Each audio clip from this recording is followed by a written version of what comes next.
Lindsay from the Country Note. We are hanging out with what I like to call the original duo of all duos, because y'all kind of started it. It's the Bellamy Brothers, David and Howard. How many years are between y'all? 4.5. No, you can't tell. But I can't.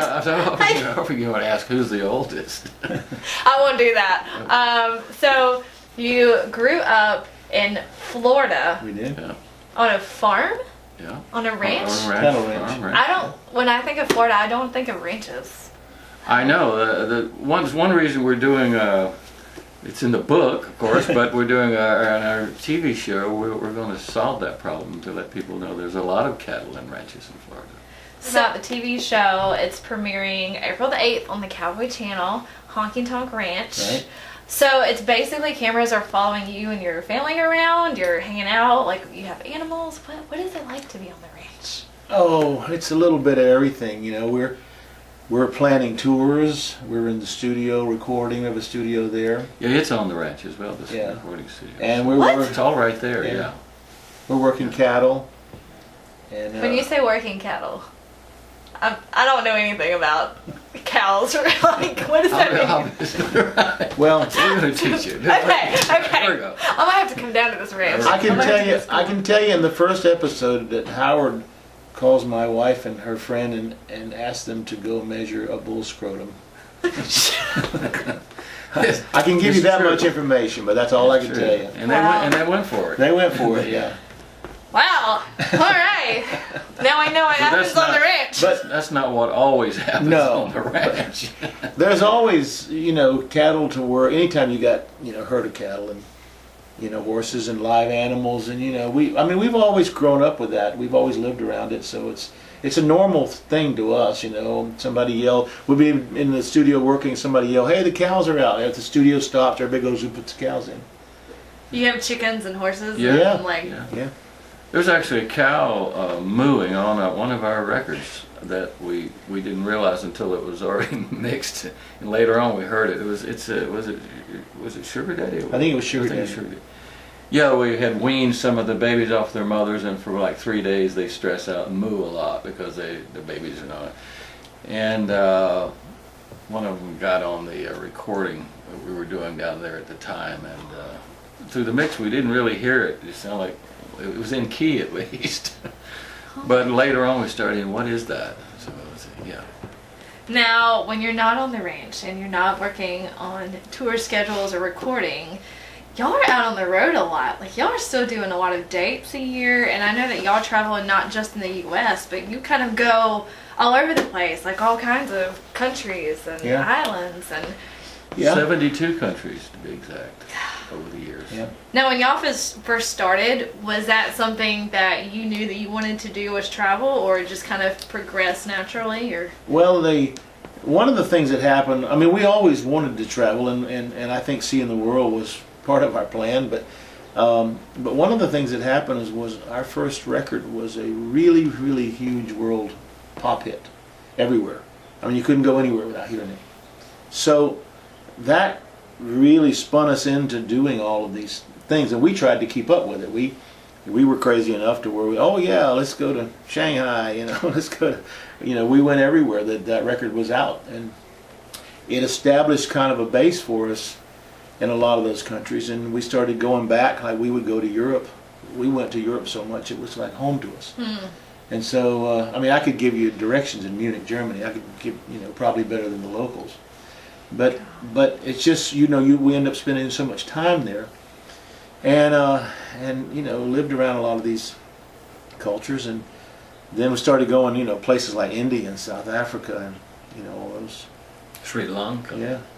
What is the reaction like when you take your music to? Well, oddly enough, in the early days, to get around and to order food and stuff, it was pretty much a challenge, because we were greenhorns ourselves, and. But, as years went on, like now, English is spoken in a lot of countries now. And of course, if you're down like Sri Lanka, India, of course, they speak English with a different rhythm, of course, but they all know your music. That's the amazing part. And even if they're speaking a different language, they sing it in English while you're singing. So it's really not, you know, after a while, after you get over the culture shock itself, you kind of relax and just try to adapt to, you know, and be one of the locals yourself. Yeah. You know, and everybody, audiences are the same anywhere you go. They just want to have a good time, and it's, you know, we just approach it the same way. And places like India, you know, they're so friendly. They're such nice people. You know, they love music. They just really love music, and so it's a lot of fun to play. Going back to when you were kids, how did music enter into your life? We were just born around music. You know, it was there. Our dad was an old cowboy. He basically did ranch work, and he did everything from build fences to break wild horses on ranches.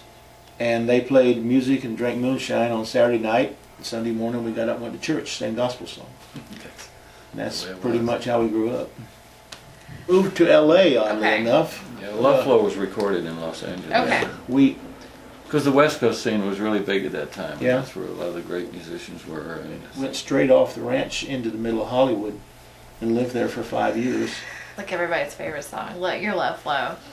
I think I've lost count of how many times I've heard it between commercials, between movies, it's all over the place. Yeah, They do. They license it a lot. Yeah. We're talking in one of the other interviews. They recently put it in that HBO divorce series that Sarah Jessica Parker. Oh. People have been sending messages on social media and saying, "Hey, I heard Let Your Love Flow in It's that." been a Soprano episodes. It's Jennifer Aniston movies. Yeah. Tom Cruise. Tom movies. Cruise. What was the bit? There was like was it a Coke commercial? Coke Yeah. What was the commercial. Coke Wait, commercial? there's a Levi commercial. Levi's in was- England. Okay. Any stories in here that are your favorites that stand out, or is it just the? I like the stories kind of up in the front that have you know, some of the things about The our pot plant and the hog pen. yeah. Well, that's pretty funny too. That's pretty funny. But the ones that I'm skipping my show tonight. I'm reading this tonight now. But the ones that, you know, talk about our parents when we were little were pretty good, I think. They, you know, the thing, because we describe, I think, a lot of the things, because, I mean, we lived on like a 90-acre truck farm cattle ranch, really. I mean, it was... 90? Yeah. Yeah, well, we were the workforce, me and Howard, with our parents. I mean, they cleared that land by hand, basically. And we were the workforce for that place. If you hear Howard's tale, it was him more than me, of course. But He used to stand around and watch a lot. My favorite stories is David he really did when he was too little to work, too young, and he was never too little. He was 10 pounds when he was born. But he used to come around and look at me working, you know, and he always had this, when he was thinking, he always had his mouth open and thought. And I was milking a cow one day, and he had, one morning before school, and he comes out gazing, you know, and I just give him a squirt, you know. So, hot milk. I think Right that's in the accurate. Yeah, yes. Oh my god. Yeah. Now, y'all have a sister as well, right? Yeah, Yes. we have. She's the oldest, and Howard's the middle, and I'm the youngest. And she's still on the farm because she's in the show, right? So she's. She's still on the farm, yes. Yeah. She's, Well, how many acres is a farm now? Well, show? the old, what we call the home place is a couple hundred acres. and we've downsized. You know, we had a lot of cattle, right? Even in Texas and all around Florida, we had different ranches, but you know, we're not spring chickens anymore, and it just got so much. We had downsized to our home place has gotten larger than it was, but yeah, it's all we need at this point. And I mean, do you ever even have to grocery shop? Because I mean, I assume you get your milk and your eggs. we and your do, meat. yeah. We have our own eggs. Howard's chickens really have good Yeah, eggs. and we have our own gardens. That's the You know, best. we Oh, they're I raise our own- have a friend that has chickens, and after Yeah. I Oh, get I love eggs from her, chickens. it's hard to go back to the grocery store. I have It's literally a difference. just drove down to his chicken pen, grabbed a cut, and taken them straight to the frying pan. They're just like the best. That's Yeah. great. Well, we are so excited for this book. Make sure you get this book April the 17th. Check Amazon, all your downloads, bookstores, wherever books are sold. Thank you so much for hanging out with Thank the you. Country Thank you, Note, Lindsay. y'all. Thank We you. look forward to reading the book. This is Lindsay at the Country Note. We'll see y'all later.